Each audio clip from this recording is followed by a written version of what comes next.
En este video vamos a seguir hablando sobre algunos elementos importantes dentro de Fluid. Entonces, habíamos terminado donde en el anterior video que el arrastre tenía este comportamiento. Lo que vemos es que las iteraciones que se van realizando en este método numérico, pues van llegando a un valor que se espera que sea constante. Y aquí es cuando ya podemos decir que esa simulación pues está convergiendo a un valor que posiblemente es el que se espera. Adicionalmente, aquí vemos varias ventanas que se van generando. En esta otra ventana aparecen lo que son los residuales. Los residuales, como vemos, también están en función de las iteraciones y me muestran diferentes líneas diferentes a las variables que estamos analizando. Aquí estamos solucionando eh, las ecuaciones de Navier-Stokes que vienen a solucionar tanto la ecuación de continuidad como las ecuaciones de momento. Entonces, en otras palabras, estamos monitoreando cómo va cambiando la presión y cómo van cambiando la velocidad en las diferentes direcciones. Adicionalmente, como estamos utilizando una ecuación de turbulencia, estamos solucionando también las ecuaciones de turbulencia, que serían la ecuación de kappa y la ecuación de omega. Entonces, cada una de estas líneas tiene que ser monitoreada en el tiempo y cómo va pasando de una iteración a otra en función de que ellas vayan mermando. Entonces, resulta que nosotros le pusimos 300 iteraciones a la simulación, pero solo con 90 iteraciones fue más que suficiente para terminar la simulación.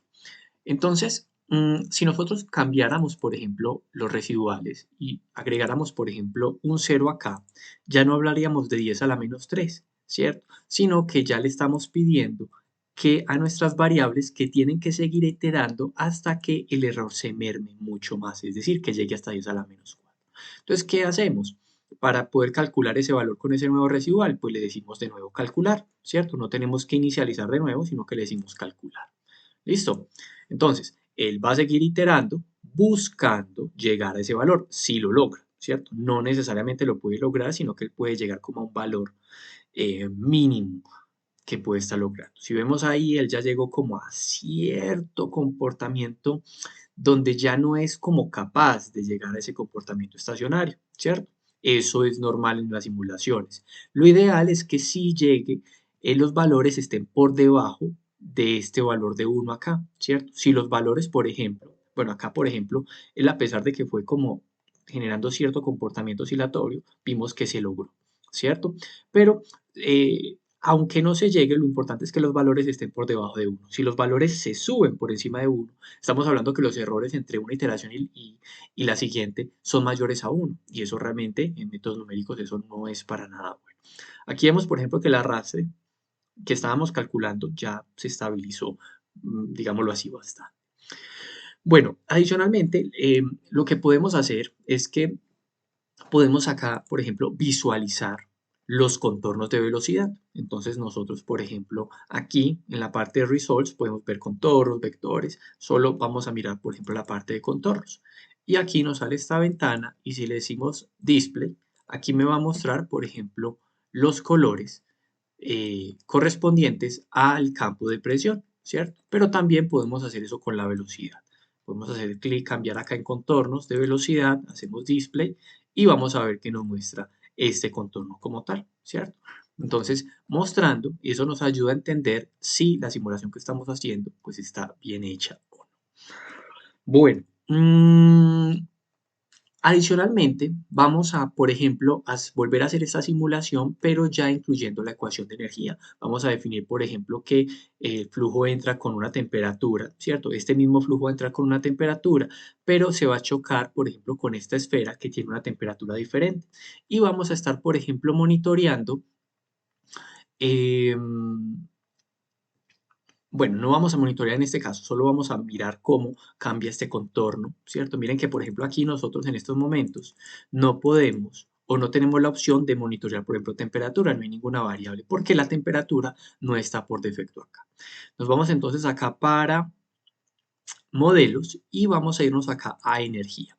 Entonces acá energía vamos a activar la ecuación de la energía. Entonces eso ya me dice, mire, tenga en cuenta también la temperatura, en este caso acá, o los flujos de calor si son el caso. Nos vamos entonces para las condiciones de frontera porque tenemos que modificar las condiciones de frontera. Por ejemplo, el por defecto En esta ventana, pues tenemos la velocidad que ya habíamos definido, pero miren que ya se nos activó esta nueva ventana. Nos dice, mire, la temperatura por defecto que tiene la entrada, el flujo a la entrada es de 300 Kelvin. Vamos a hacer una cosa, vamos a dejarlo por ese valor por defecto. El valor que sí vamos a cambiar, por ejemplo, vamos a decirle a las paredes, pero no a todas las paredes, sino a la pared del cilindro. Vamos a decirle al cilindro que él va a tener una temperatura, por ejemplo, podemos definir flujo de calor, ¿cierto? O una temperatura, vamos a definir que la temperatura es, por ejemplo, de 450 Kelvin. Y listo. Las otras condiciones van a quedar por defecto. Por ejemplo, en estas otras paredes va a quedar, por ejemplo, un flujo cero, es decir, la condición de las paredes va a ser adiabática, ¿cierto? No va a afectar para nada y vamos a mirar qué pasa. Entonces, ya con estas nuevas condiciones le vamos a decir al programa que calcule. Entonces, le vamos a decir acá que vaya a calcular. Entonces, ¿qué está pasando? Miren lo que pasó. Resulta que apareció una nueva variable, que es la variable de energía, ¿cierto? Y por eso se comienza a graficar a partir de acá, porque a partir de este valor apenas comenzó a aparecer, ¿cierto? Entonces, ¿qué está diciendo? Él está terminando de simular para que llegue a la convergencia esta ecuación de energía, ¿cierto? Y, digamos, podamos ver un campo de temperaturas conforme como lo que esperamos.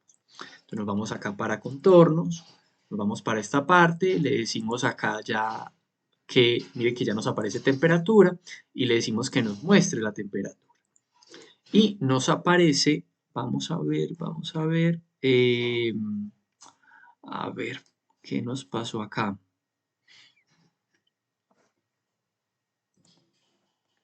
Bueno, lo que nos pasó es que realmente el resultado sí dio, sin embargo, el efecto de la temperatura en este caso es tan pequeñito que no se alcanza como a difuminar mucho. Si vemos, la temperatura gobernante en todo este, digamos, en todo este dominio es de 300, que es la velocidad de entrada, pero si nos acercamos a la superficie, pues vemos que tiene la temperatura de 450 grados. Si lo vemos acá en esta escala de la paleta de colores, vemos que el valor rojo corresponde a 450 Kelvin.